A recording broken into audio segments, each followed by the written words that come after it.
All right, ladies. All right, ladies and gentlemen, welcome back to the Soul Fever podcast. I have a very, very exciting guest. Man, I was so just excited to have him on the show for you all. Man, I hope you all are excited as I am to have him. My next guest is brought to you by my sponsor, ProFunk Audio. All guests appear via ProFunk Audio. This guy right here is awesome. If you haven't heard of him, shame on you. He is Jeffrey McNeil, aka the Phantom. He is the maestro for the Philharmonic Orchestra, and they're going to be here. Listen, Atlanta, this is for you. He's going to be here July 1st at the First Center. That's FERST, First Center at Georgia Tech. You should come check it out. July 1st. It starts at 7 p.m. It's going to be an awesome, awesome show. It's going to be great. My first question, this guy, I want to thank him for, first of all, thank you, Jeffrey McNeil, for taking your time out for us today. I really, really do appreciate it. So thank you for No, being I on greatly this. appreciate it. Greatly appreciate the opportunity. Thank you so much. All right, so the first question is, to start it off, is a hot and heavy question. It is going to be a controversial question. Who is the greatest wrestler of all time? The greatest wrestler. Wow. I know growing up, my favorite wrestler was Bob Backlund.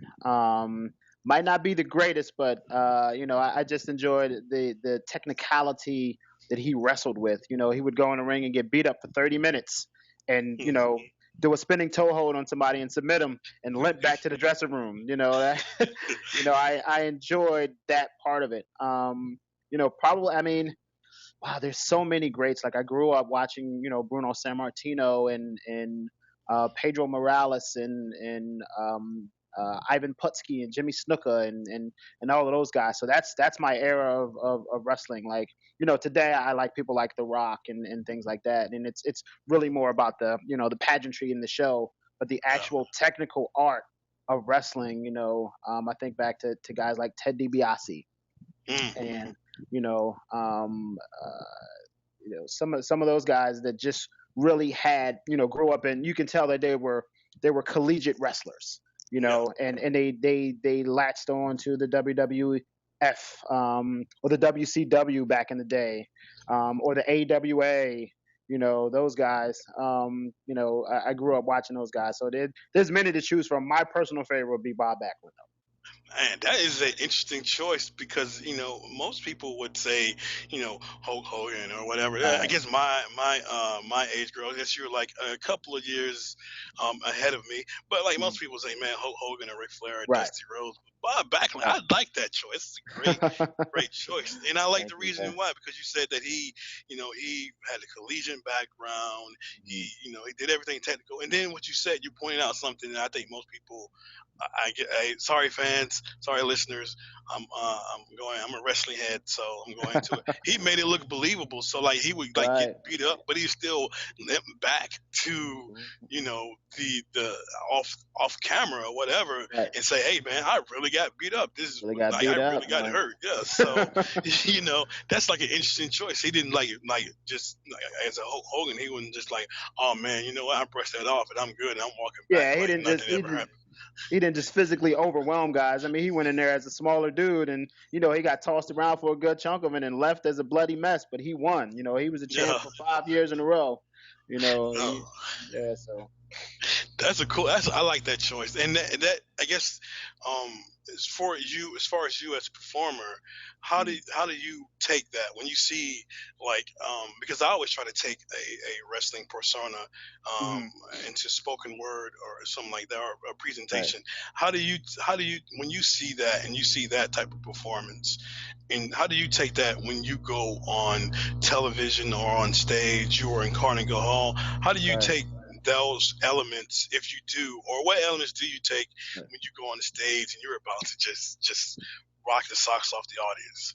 So I mean, you touched on it, man. You talked about believability. Like I get up there and I tell my story, man. I'm a kid from North Philly who grew up as hip hop grew up. Hip hop and I are about the same age. Wow. So it's as hip hop progressed, it became a culture, but it's really made up of people and stories and things like that. So I get up there, and I tell my truth. I tell my story. I tell about how hip hop saved my life. I was coming from a friend's party, back in the '90s at the height of the crack epidemic, and we were coming home, a friend and I at like 2 a.m. from this house party, and some stick up kids rolled up on us, thought that we were drug dealers because we were standing on the corner waiting for the bus. We had about, maybe $5 between us, and the guy held a shotgun to my head, man. And he looked over the barrel and he recognized me from a house party around the way, and he decided to let us go, and that is the moment that hip hop saved my life. And I knew I would forever be bonded to it. So, here I am years later, man, doing it so others can get inspired. We did a show at Carnegie Hall. We had a 6-year-old violinist center stage. She got a standing ovation. Wow. We did a show at the Kennedy Center with 3,000 people, overpacked the space. They couldn't let any more people in. And I looked out, and most of the people looked like us. I had a 12-piece African American, string section, and they looked like us. And you can tell that was a moment for them, saying, hey, those people on stage look like me. Why can't I play the violin? Why can't I play the cello? Why can't I play the piano? Why can't I be up on that stage a couple years from now? So. That's awesome. So how does it make you feel when you see us come to your show? Because growing up, we think about orchestra, and I'm asking you about orchestra in a second. When we think about orchestra, we see nothing but just honestly, just white faces, basically. Right. How does it make you feel when you see? I mean, for me as an adult, when I see Ilharmonic Orchestra and I see Orchestra Noir, and I'm like, wow, like what's really going on? Like, and I'm getting inspired and seeing, wow, anything can be done, right? So how does it make you feel when you see it from your perspective? I mean, that was the dream. That was the dream when I started realizing this stuff. I mixed the Beastie Boys, Paul Revere, with Beethoven's Fifth Symphony in '87. I knew that this was a direction. Most people were sampling James Brown and stuff like that, but I had flute and piano lessons around that time, and I just heard a different style of music. My father had a record collection that spanned from everything from Motown to Mozart, and I was in that. So I was exposed to that. The first person I actually saw do what it is that I envisioned was who was it? He did the song "Gangsta's Paradise." Okay, yeah, and he was Coolio. at the Coolio was at the Grammys, and he had like a 20-piece string section, and I was like, that's my idea. That's what I've been wanting to do, and continuing to drive and strive, and that's the reason that I choose to perform at like a concert hall instead of a club. I want us to fill that concert hall. I want us to come into a space that we don't normally do. That's why I chose Carnegie Hall. You don't get to see performances like that at Carnegie Hall. We put B-boys on the center stage at Carnegie Hall. That had not been done, and someone came up to us after the show. He brought his 10-year-old son, who's a B-boy. He was like, my son needed to see that. That's the reason that I continue to try to do what I'm doing. I mean, I can do this at clubs, but we go to clubs all the time. We don't go to Carnegie Hall. We don't go to the Kennedy Center. Those are spaces we need to get into. Those are spaces we need to see so we can be inspired and bring our kids back, and they bring their kids back, and it not be such a cultural shock when we come into those places that we belong in those places. So that's what I'm after. That's the inspiration that I search for and I strive for. That's awesome, man. Take me behind. You're 12. You're 12 years old. You said you have this Motown and Mozart. Your dad has all these this collection. So take me behind the curtain, behind the scenes in your room, right? Mm-hmm. So you looking at the crates and all this. In your dad's, I'm assuming, I'm going to say in the garage or the basement, wherever it is, I'm imagining. And you're sitting there and you're like age 12, it's like age 8, you wrote your first rhyme, Yes. and you're like, okay, yeah, this is hip hop. This is going. I see where hip hop is going. And then you see Mozart, and you see the Beastie Boys. What's going through your mind at that moment? Like, how does anyone? I mean, how does anyone just think, man, this would be so dope if I combine Beastie Boys and Mozart together? Like, what was going through your mind at that point? And it's funny, it's really the combination of two worlds. So it took my father having the Beethoven Fifth Symphony record, and my brother had the Beastie Boys Paul Revere record. And I was listening to Paul Revere, because my brother had the single at that time, and the instrumental came on. I'm just like, and at the time I was already writing rhymes, and so I'm rhyming to it and all, and then I hear in my head, I'm like, it goes, and I don't really hear any music or melody or anything like that. I'm like, I wonder if something something else can be added to this. So I'm digging through the records, and Beethoven the Fifth Symphony, and I'm going through my head. I'm like, I can hear this. So I recorded the beat on my brother had a double tape deck. Oh yeah, I remember those. So I recorded the beat on one tape, and I was sort of scratching the Beethoven over so that it would come in so zoo boosha zoo zoo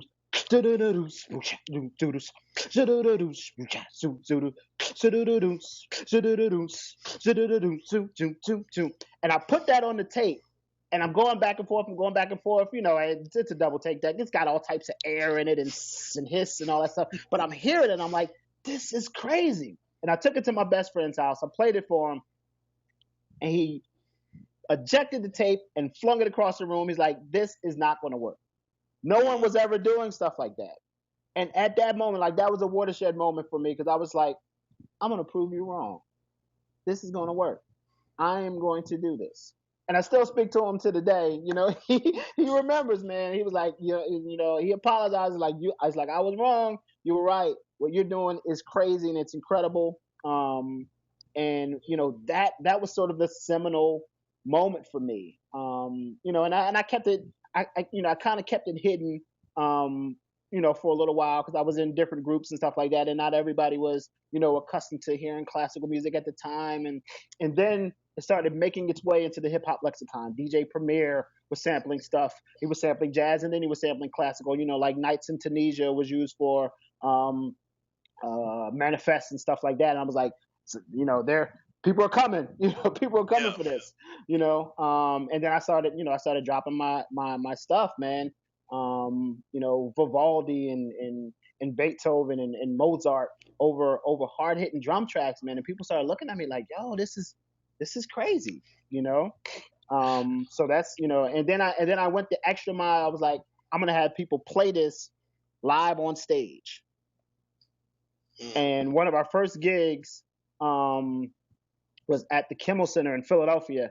I had read in the paper that this guy was doing something different, quote unquote different, with classical music and hip hop. I was like, I need to speak to this guy. So I run down to this brand new building in Philadelphia with demo tape in hand, demanding a meeting with this dude. I got one.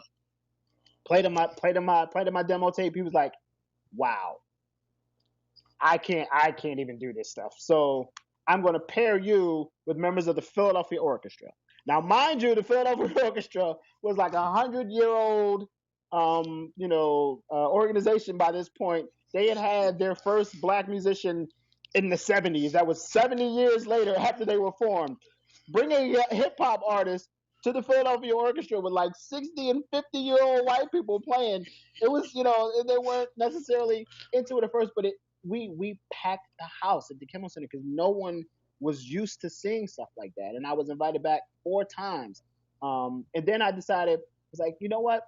Like myself, there are kids out there who grew up with hip hop and classical music. There are people who are understudies at some university somewhere, grew up playing hip hop, but their parents put them in violin or piano lessons, and they want to someday play in an orchestra. Why don't I start working with those kids now?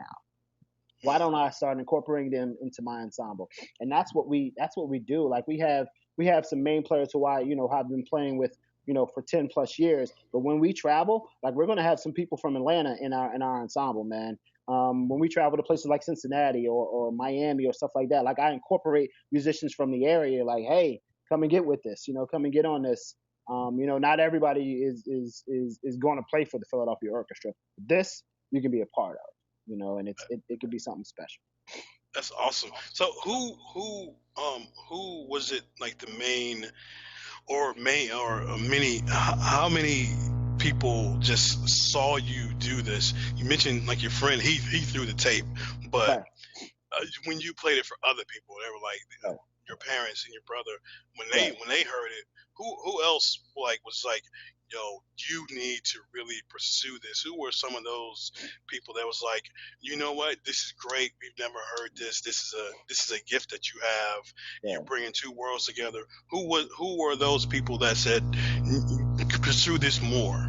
Right. I mean, one of my best friends who was actually in my wedding. His name is Brian Bones. Like we were coming up making music in Philadelphia around the same time, and when I started playing some of my stuff for him, he was like, "Yo, this is amazing. This is the stuff you need." I mean, he already enjoyed me as an MC, but when I started playing like the musical aspect, my production and stuff like that, he was like, "Yo, this is crazy. You really need to pursue this."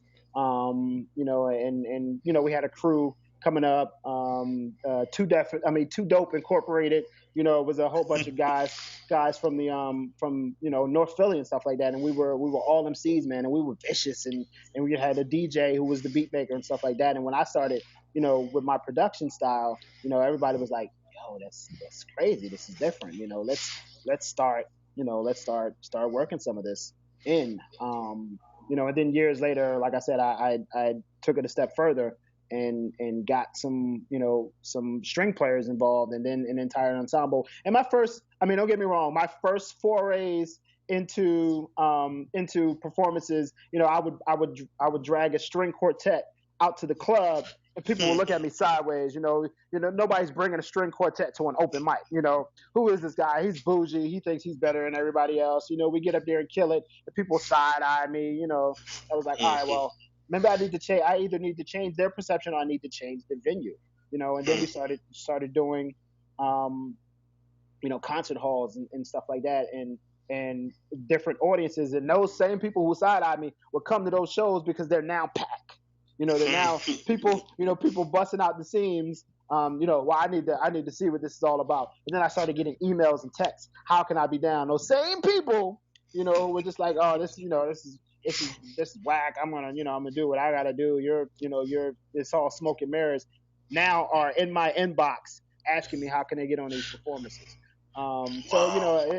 it's tough, man, because you get pushback from both sides, but there's a happy medium. Like some of the staid classical people weren't too happy with playing Beethoven in an 8-bar loop, and some of the really old school hip hop cats were like, "Oh, this ain't music." They said the same thing about the Roots. "Oh, this ain't hip hop music." Who needs a band up there?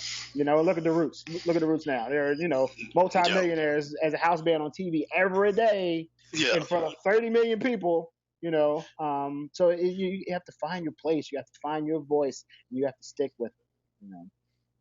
That's a good point. How difficult was it for you to find your voice? Because this is again a unique avenue.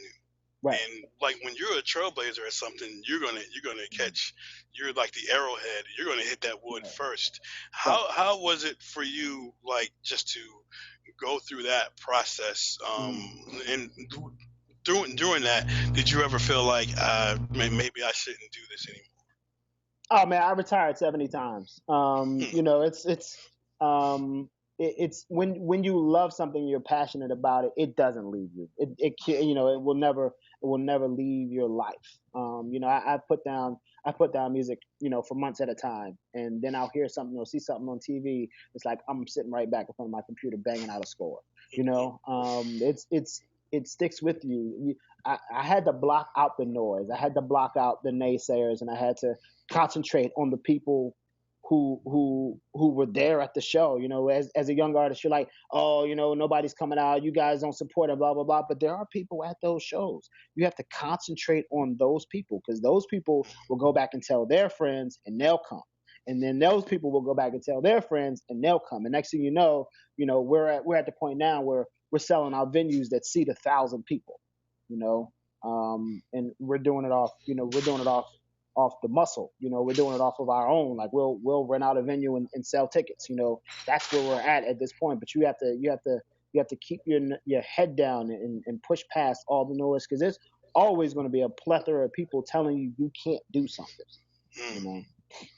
That's true. So take me through before I get to that question. All right, you're 8 years old. Hip hop is starting to come along. It's a great tool for us as youth to just, especially Black youth, just to like, man, you know what? This is something. This is not just my voice is being heard. Finally, people are finally starting to hear like how I feel about my life in like the city or the suburbs. Right. And you in 8 years old, you start to write your first rhymes. Mm-hmm. Who put this pen in your hand? Who put the pen in your hand and say, all right, you got something to say, especially at 8 years old. We probably don't get heard a lot at 8 years old. Who put the pen in your hand and say, write this rhyme out? Well, ironically, by that point, I was already making like parody songs. Like I had made an entire parody album of Thriller. As a child, I called it Dinner. Because this is dinner. So I, like Weird Al Yankovic inspired me to that, and so I was already writing songs and writing parody songs and things of that nature. When I heard hip hop, when I heard Rapper's Delight, right away I knew like this is different. This is something different. Like I was already taking flute and piano lessons at that time. I was like, this is different from anything that I had ever heard or ever been a part of. 2 weeks later, I'm writing out a rhyme. I can't even remember at this time. My first name was MC Papa Smurf. I was, Papa Smurf 82, and I'm back this year with something new, something like that. And then my style grew. From that point, I started to hear, other MCs like, Rakim was a big influence, Big Daddy Kane, Coogee Rap, and you have to find your voice within those voice. Rakim was, mathematics and science, and Big Daddy Kane used a lot of simile and metaphor, and Coogee Rap with iambic pentameter. I was reading English lit at that point. My mind designed to find the rhyme. It's right on time, one step beyond and not behind the line. Stuff like that. So incorporating some of those, and then you had LL. He was both the battle MC and he was the lover, and taking pieces from those, but then using my own story, using my own upbringing, using the tools that I had at my disposal, and eventually settling on the Phantom, which is who I am, and I tell my story through that. So how did you come up with that name, the Phantom? I mean, we all know the Phantom of the Opera, but how did you arrive at that name? Because that's a cool name to have. How did you arrive at that? I mean, Phantom of the Opera is actually one of my, was one of my favorite books. And when I saw it on Broadway, I was already the Phantom by then. And I saw it on Broadway, and it really drove it home, but stepping on stage, combining so many elements. And if you know anything about the story of Phantom of the Opera, I was an introvert, as a youngster. Hard to say, because I'm out writing rhymes at 8 years old. But I was an introvert. I was a shy child. Music was my escape. Wrestling, writing wrestling books. I drew wrestling. Cartoons. As a child. I escaped from hours on end. In a corner somewhere in my house, doing those sorts of things. And you the Phantom of the Opera story, like he lived vicariously through the music. So much that he had a muse, who he wanted to sing his songs, that he killed everybody else so that she can be she can shine in the spotlight. And And that's what I mean, like blocking out all the noise so that your love can shine through, even if it's not through you, it's through a vessel. And that's how I viewed the music. Like I use music to tell my story, to get my story out, and in hopes that I can inspire someone else, or someone else can learn from it. And I've had those experiences. I've stepped off stage and people say, hey, that story that you told, that's, I feel the same way, or I can relate to that, or something like that. And that's that's why I'm here. Hey, I like that. I like that. So tell me, I guess we I may be wrong. We're kind of like the same as far as on stage. We Right. have this big personality and we can just display it, but off stage we're kind of like just cool, laid back. Is that the same way for you? Do you feel like, man, on stage, man, I'm up there and like I'm free and I can be like Right. who I am. I can be who I am in private on stage, Right. but off stage, it's kind of like, I'm kind of like, let me just chill, go back. Right. Like people would not know. Or are you that same way? People would not notice you until like that spotlight is on you. Yeah, absolutely. I'll play a song for someone, and almost all the time they'll immediately ask me, "Is that you? That doesn't sound like you. That doesn't sound anything like you. Are you sure that's you?" I'm like, "Yes, that's me." On stage, I just I lose myself in the music. I know what it took to write it, and I know the passion that I put behind it. And when I'm upstairs, up on stage, I allow that to come through. The words that I write, I emote through those. So I allow the audience to see the progression of me through the writing and through the performance. That's good. So what is like the strangest? Because you've been all over the world. You've been seen all over the world. What is like the most shocking place where you're like, wow, I didn't know they would really want me and my like. I didn't know I would be received well here. What is that like place for you where you're like, wow, you want me to come where? So my DJ and I, we went to Japan. We had a performance at the Apple Store in Ginza, which is in Tokyo. And I didn't fly an ensemble over there. Instead, I went through a friend of mine who hooked me up with some musicians. So I wound up performing with a 10-piece Japanese orchestra. And I sent the music over there ahead of time so that they can practice without me. I get there and I practice with them, and then we can run through it. And I get there, and they're waiting in the practice area, and only the cellist speaks English.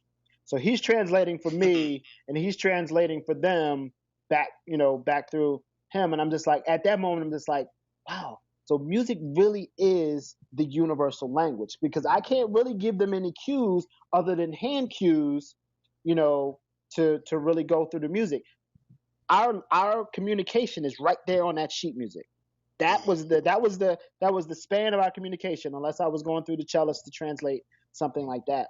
And they played it like they were playing it their entire lives. They had the feel of everything that was on that paper. Like, they didn't play it stiff. They played it the way it was supposed to be played. And then we start the performance. And to see faces out in the crowd that don't speak English, and they're looking back at you, and they're saying your words in English. It's one of the most crazy out of body experiences that you can have, because you're like, you may not understand what I'm saying, but I'm saying something, and you're echoing it back to me.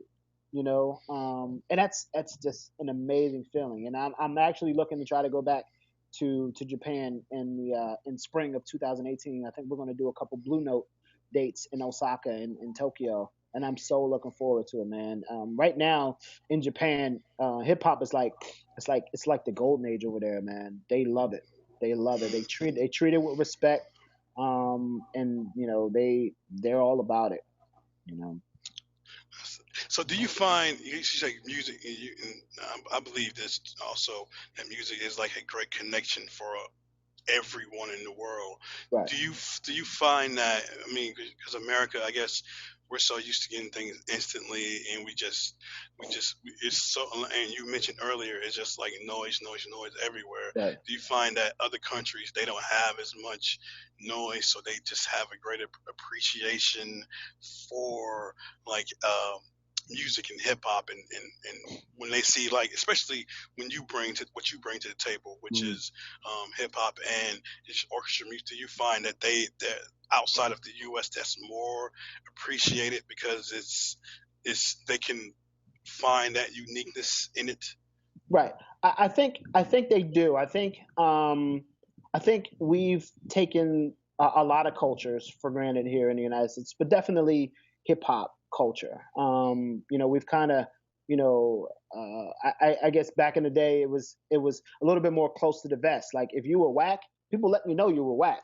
Not because they were jealous of you, but because you're representing the culture. You're going out there and your representation when you're on that stage, you're representing Melly Mel, you're representing Kool Herc, you're representing Africa Bambaataa, all the way up to Rakim and Kane and the other greats. You're a representation of that. We're not gonna let you go out there and be whack. You know what I'm saying? Yeah. I remember Chuck D was telling a story of how his early shows, Melly Mel would show up and yell over the music from the crowd, "Get that whack stuff off the stage!" So the interviewer was like, "Well, what did you do, Chuck?" Chuck was like, "We got better. What do you mean we did? We don't want that dude to come to our shows yelling, telling us that we're whack. So we went out and we got better, and that's kind of missing. But it's not missing overseas. You know what I'm saying? If you're whack over there, they'll let you know. They'll boo you off the stage, man. They're not having it. They paid their francs or their yen or their whatever to come see a good show, and if you don't put on one, they're gonna let you know about it. So it's I think they appreciate the culture a lot more, and they're like b-boys that show up to clubs and stuff like that, and still have the breaker circle and stuff like that, and you know, it's kind of amazing when you see that stuff unfolding, and you're like, yo, this is 1988, man. It's 1988. This moment, and it's dope. Like once again, ladies and gentlemen, the Phantom Philharmonic Orchestra, they will be here in Atlanta on July 1st at 7 p.m. at the First Center, FERST, First Center at Georgia Tech. Yes. You have an album that's coming out, Maniac Maestro, Yes. which is going to be released, or has it been released this year? Or No, it will be released. It will be released in the fall. We're looking to have it out before September, so probably in late August. It's going to come out. So definitely support that, Maniac Maestro. You also have two albums already out, Yes. Hero Complex and Making of an Underdog. So Yes. tell me what through those those two albums, how has that helped you grow as a person and as an artist and as a leader, because now you have a full ensemble that goes with you. How is those, when you made those and going through that Mm. process of creating this, how has that like shaped you as the person you are now, and the person you are, and the musician that you are now? Right. I mean, Hero Complex was my first album, and I tried to make a comic, so I made a comic book out of it where the hero saves hip hop, and that was really really me telling my story from that 8-year old up to the man I was at the time that I made it. Going through the many thought processes of hip hop, seeing it, the golden age, and then seeing some years later, like, hey, really, what is this? What's going Hmm. on now?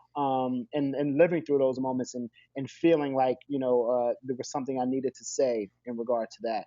And then I made Making of an Underdog, which was sort of a prequel, to that. Like, hey, this is how I got to this point. This is how I got to the Hero Complex. And now Maniac Maestro is going to be, set after the Hero Complex was, now I become this full-fledged musician, and incorporating all of these different elements that I've learned throughout my entire life, and letting it unfold and giving it to the listener, giving everything to the listener, and then I'll get to the next stage of my life.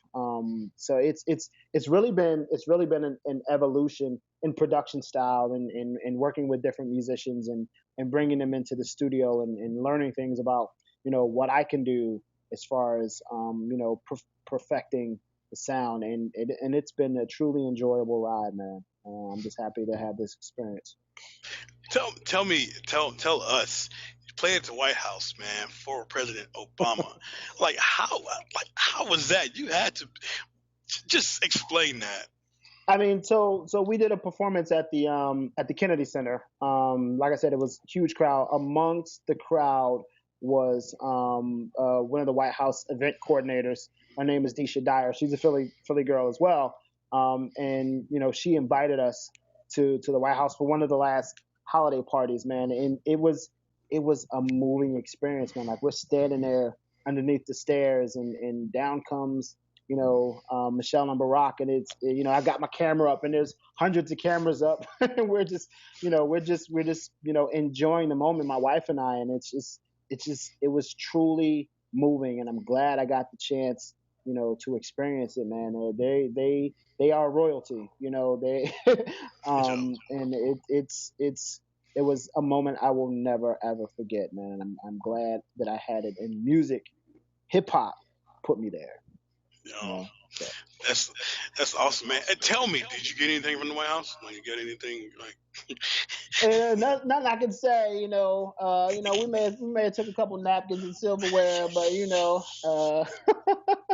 but I mean, I got that invite, man. I got that invite in my inbox. It says President Obama, requests your presence at the man. That was enough for me, man. That That's was more awesome, than enough for man. me. So how did that? You said hip hop got you there, and we always hear that your gift will make room for you and before Mm. great men. So that had to be a moment where you said, man, from 8 years old, me starting this in hip hop, saving my life. It took Right. me all the way here. It had to. How did you feel knowing that your hard work and your talent and like again your hard work Right. got you to that point where you're like, wow, I'm here at the White House. I'm here at I the mean, Kennedy Center. yeah, from the moment that we got the invite, like any time I'm blessed with an opportunity, like I hearken back to that 8-year-old child, that inner child, and I thank him. It's and his perseverance, is what allowed me to grow, and his love for music and hip hop music and hip hop culture. That is the person that has allowed me to have these experiences later in life. So I think that inner child often. Um, Performing at Carnegie Hall is not something that we do every day. We were the third hip hop group to do it. To headline our own show. You Mm. have Wyclef and Jay Z and me. That's a great short list to be on, man. And I Yo. met Wyclef recently, and I told him that, and Wyclef was like, "All right, give me your number." It's like it's it's one of those things that it's crazy to be a part of and to think that hip hop is the reason that I'm having these experiences and the reason that I'm sharing others this experience with others. I read a story today. Someone became a hip hop professor at the University of Virginia. I immediately got on Facebook, found a guy, reached out to him. We just had a conversation not too long ago. I'm gonna try to perform there. It's those types of connections. Like people growing up hip hop, and the culture has been allowed to grow. People often look at hip hop. Oh, it's a youth movement, and hip hop grew up. Hip hop has Yeah. grown folks in it. The people who started it weren't 16-year-olds. Some of those were in their 20s and they were gang members and they had a hardened life. You know, um, Hip hop has been allowed to grow, and pretty soon we already have hip hop congressmen. We Hmm. already have the guys who are products of the hip hop generation, and I wouldn't be surprised if someday 10, 20 years from now we're gonna have our first hip hop president. You know, Yeah. No. so it's hip hop is grown, and it has to be allowed to continue to grow, and I think it will. do you think also, especially the way you have combined in your love and your passion for hip hop and orchestra music, classical music, do you personally feel like you will have um, you will do you think you can take this into a classroom or because you mentioned earlier you saw the 6 year old and she was on stage with you and she just you saw that and you're like, wow, that's like this happened because of the path that I took. Do you Right. think you will extend that into the classroom because they're trying to take those type of things out and Right. we clearly need that back in our school? Do you think that that's something that you will do or influence others to do at least? Right. But what's interesting now is that because we're performing at a lot of colleges and universities, I'm being allowed the opportunity to give like master classes and lectures. Mm, So along with it, so getting up there and telling my story and how I combined the music and I'm speaking directly. I'm downloading directly to 17 and 8 year olds, and it's and they look at you and they're starting to get it, and they see the possibilities. You know, that's something I'm looking forward to. I did it at the University of Texas for two different classes. I'm trying to do it at the University of Virginia. We're doing Miami in October. I'm trying to do it at the University of Miami, University of Colorado. I've been invited to Full Sail University to give a lecture. That's the future. That's the future for me. Getting to share that experience and hopefully turning the light on for somebody else, saying, hey, even if it's not classical music, there can be something else. It could be, something else that you've done, or something else that you can do. Um, you know, and I have absolutely nothing against sampling.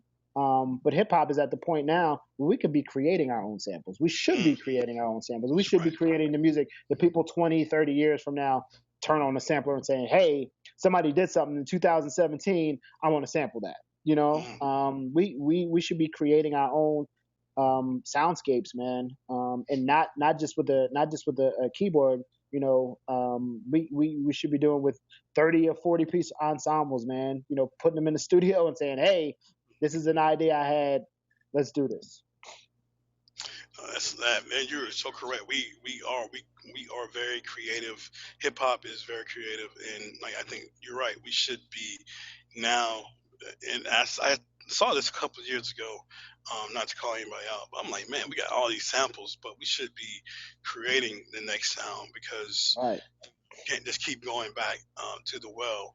Right. Um, um, do you do when you're about to go on stage or about to write or whatever, you're about to just just rock it out? Right. What is it that you have to eat? Like before that, you're like, man, you know what? I'm about to go do this, but let Right. me let me get something in my belly right quick. What is it Right. that the Phantom, is gonna like have to eat before you step on stage? I usually eat some fruit or something like that.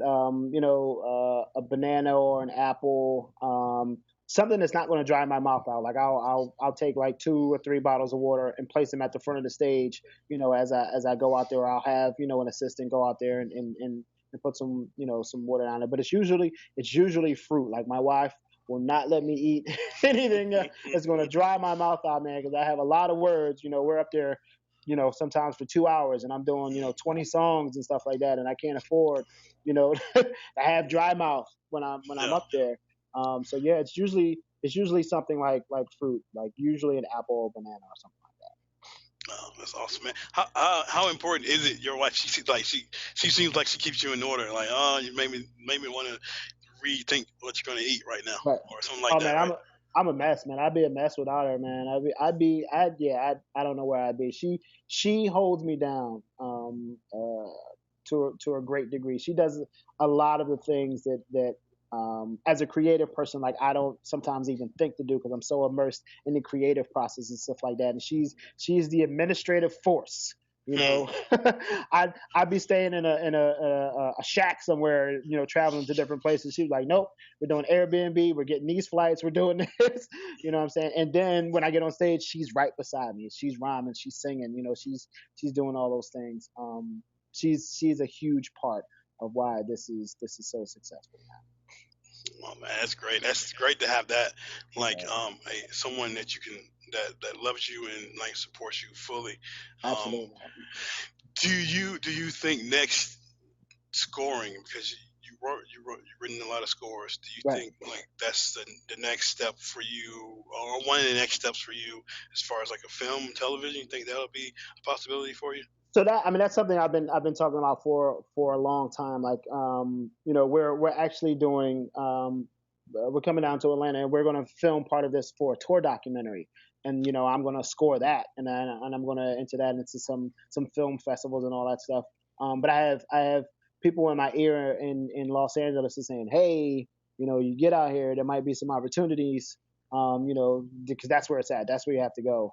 They do some of that here in New York, but if I really want to get into film scoring, LA is beckoning. LA is where I'm going to need to be. So I'm thinking about that. I'm thinking ahead. Trying to get my affairs in order, man, to make that move. The film scoring is something I definitely want to try my hand at and try to get into. Absolutely.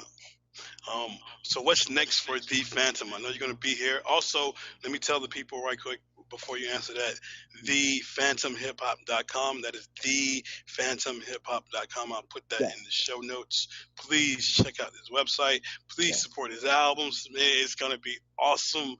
You got to check him out. He's on YouTube. He's on everywhere. So please check out The Phantom, and also thephantomhiphop.com. What is next? I know you're going to be here in Atlanta for, Right. for July 1st. What's Right. next after that? You got a lot of things coming up this summer after Right. you leave here. What is like the next thing that we all should be looking out for? So we're finishing up the album in the summer. In September, we're doing the University of Texas. October, we're doing University of Miami. We're doing Houston in October. November, we're doing University of Colorado. And then we're gonna try to take it overseas, man. So spring and summer of 2018, we're booking Europe right now, and we're booking Japan. And then we're gonna bring it back in the late fall of 2018. We're going to do the Kennedy Center again, and that's going to be huge. And and then we'll see where we go from there, man. That's awesome. That's awesome. What is your favorite? I know it'll be hard for you to choose. What Mhm. is your favorite old school song? Oh, wow. My favorite old school song. Um,